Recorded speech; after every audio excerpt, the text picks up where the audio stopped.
अल्लाह अकबर। अल्लाह के महबूब अलैहिस्सलाम ने मर्दों को औरतों के साथ और औरतों को मर्दों के साथ हुस्ने सलूक करने की तलकीन इरशाद फरमाई। और आका करीम ने जो आखिरी वसीयत अपनी उम्मत को की, उसके बाद हुजूर अलैहिस्सलाम का विसाल हो गया। उसके बाद कोई वसीयत नहीं है हुजूर की जुबान से जो निकली हो। फरमाया, लोगों मैं तुम्हें दो चीजों की वसीयत करता हूं। एक अस्सलात अस्सलात, नमाज नमाज, यदि नमाज को ना छोड़ना। और दूसरी वसीयत ये थी कि मैं दो कमजोरों के बारे में तुम्हें अल्लाह से डराता हूं, एक गुलाम और दूसरी तुम्हारी बीवियां। इन दो कमजोरों के बारे में तुम्हें अल्लाह से डराता हूं, इन पे जुल्म ना करना। इन्होंने भाग तो जाना नहीं है, घर से निकल तो जाना नहीं है, तो इन पे जुल्म करोगे तो ये दुखी हो जाएंगे। तो आका करीम अलैहिस्सलाम ने फरमाया, इन दो कमजोरों के बारे में मैं तुम्हें अल्लाह से डराता हूं। बल्कि इस कदर हुजूर ने औरतों की नजाकत का लिहाज रखा। एक सफर पे थे, एक शख्स ऊंटों को हाँक रहा था, उसका नाम था अनजशा। तो वो जल्दी जल्दी ऊंटों को ना हाँकने की कोशिश कर रहा था ताकि जल्दी पहुंच जाए। तो आका करीम ने फरमाया, अनजशा आहिस्ता आहिस्ता। फरमाया, ये जो ऊंटों के ऊपर औरतें बैठी उनकी तरफ इशारा करके कहा, ये नाजुक आबगीने हैं, कहीं टूट ना जाएं।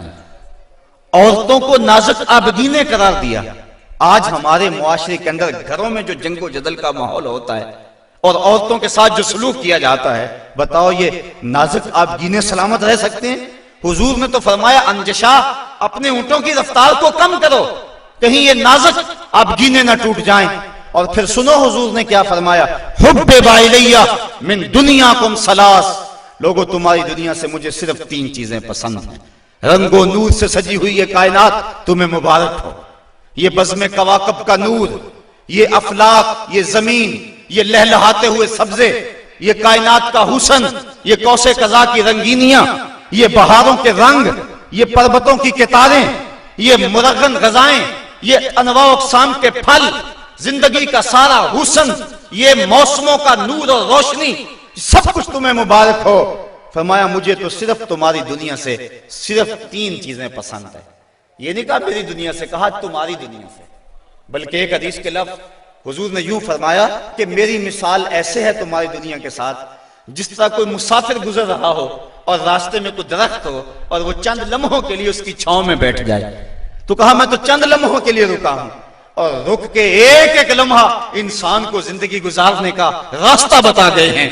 चंद लम्हों के लिए वो ठहरे हैं जिस पेड़ के नीचे, सुना है आज तक उस पेड़ का साया महकता है, आज तक वहां रोशनियां फैली हुई हैं। तो कहा, हुब्बे बाइलिया मिन दुनियाकुम सलास, मुझे तुम्हारी दुनिया से सिर्फ तीन चीजें पसंद है, अत्तीब वन निसा व जुइलत कुर्रतु ऐनी फिस सलात। एक खुशबू, दूसरी मनकूहा औरतें, और तीसरी मेरी आंखों की ठंडक नमाज में रखी गई है। तो साहिबो, मेरे और आपके आका मौला हुजूर नबी रहमत सल्लल्लाहु अलैहि वसल्लम ने यही हमें वसीयतें की, औरतों के साथ उसने सलूक करने का। और औरतों को हुक्म दिया कि तुम अपने खामद के साथ उसने सलूक करो। बल्कि फरमाया कि अगर अल्लाह के अलावा किसी को सजदा जायज होता तो मैं बीवी को हुक्म देता कि वो अपने खामद को सजदा किया करे। औरत को यह भी इज़्ज़त नहीं है कि वो मर्द की इजाजत के बगैर घर से निकले। अगर मर्द पाबंद करना चाहिए, औरत को हिम्मत नहीं है कि निकले, शरीयत ने मना किया। बल्कि हुजूर ने इरशाद फरमाया, जब कोई औरत मर्द की रिजा और इज़्न के बगैर घर से बाहर निकलती है तो आसमानों के सारे फरिश्ते उस औरत पे लानतें नाजिल करते हैं। और फिर जब वो गुजरती है जिन राहों से, इंसानों और जिन्नों के अलावा बाकी हर दरख्त, हर पत्थर, हर शय जो रास्ते में आती है उस औरत पे लानत भेजता है। तो औरत को मर्द के इज़्न के बगैर घर से निकलने से रोका गया। उसको कहा कि तू घर में ठहरी रहना, तेरी ये वफा का तकाजा है। और तो दूसरे मर्द को हुक्म दिया गया कि तूने इसका ख्याल रखना है, जो खुद खाए इसको खिलाए, जो खुद पहने इसको पहनाए। अगर कोई नौबत, तकरार और लड़ाई की आ जाए, इसके चेहरे पे नहीं मारना। बाज़ उलमा ने कहा कि अगर मारना नागुज़ीर हो जाए, जिस तरह के सूरह निसा में अल्लाह ताला ने फरमाया कि अगर उनसे कोई ऐसा काम सरजद हो जाए तो फिर उनको मार लो, तो उसकी शर्त लगाई कि मार अलम वाली ना हो, बल्कि उससे ज़हनी तकलीफ पहुंचाना मकसूद हो। और बाज़ ने कहा कि मिसवाक की मिकदार के अंदर रुई लेकर उस रुई का एक डंडा बनाया जाए और रुई उस औरत को मारी जाए। अब बताओ, रुई के डंडे मारने से औरत को कोई तकलीफ होगी, या सरहाना पकड़ के उसको मारोगे तो कोई तकलीफ होगी?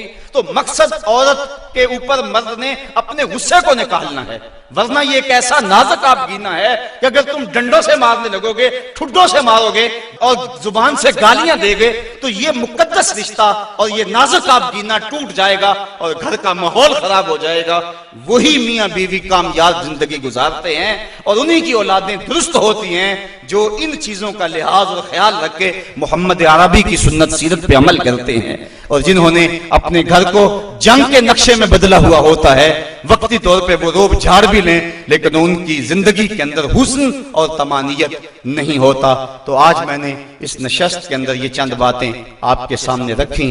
अल्लाह ताला जल्ला शानहू की बारगाह में दुआ है कि मुझे और आपको रसूल करीम के बताए हुए रास्तों पर चलने की तौफीक अता फरमाए, और हुजूर ने जिस तरह अपनी अज़वाज के साथ हुस्न सलूक किया है, इस तरह हमें हुजूर के नकूशे पाक की बरकतें अता फरमाए और जिंदगी का हुस्न हमें अता फरमा दे।